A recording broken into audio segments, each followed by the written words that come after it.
14-15వ శతాబ్దంలో విజయనగర సామ్రాజ్య కాలంలో ఈ ఏనుగుల లాయం అనగా ఎలిఫెంట్ స్టేబుల్ అనే ఈ భవనాన్ని నిర్మించారు.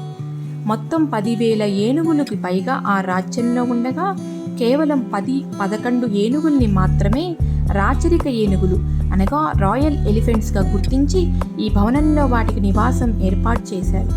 ఈ భవనం పైకప్పులు పరిశీలిస్తే ఒక గది పైకప్పు ఇండో ఇస్లామిక్ నిర్మాణ శైలిలోను, మరి ఒక గది పైకప్పు గోపుర నిర్మాణ శైలిలోనూ నిర్మించబడినది. ఆ కాలంలో మొఘలుల దాడిలో ఈ భవనం తక్కువ శాతం నష్టం చవిచూసిందని చెప్పవచ్చును.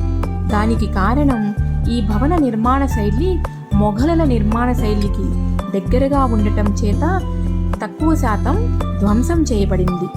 ఈ భవనంలో మొత్తం 11 గదులు ఉన్నాయి. ఒక్కో గది ఒకేసారి 2 ఏనుగులు సరిపోయేంత పెద్ద గదులు. ఈ గది లోపల 2 చిన్న చిన్న ద్వారాలు ఉన్నాయి.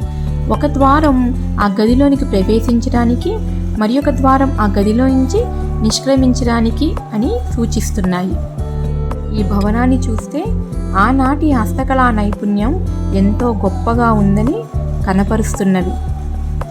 ఈ భవనం నిర్మించి 600 ఏళ్లకు పైగా అయినా కూడా చెక్కు చెదరకుండా స్థిరంగా ఉండటం వలన హంపీలో నేటికి పర్యాటకులకు సందర్శించడానికి ప్రధాన ఆకర్షణగా నిలిచింది.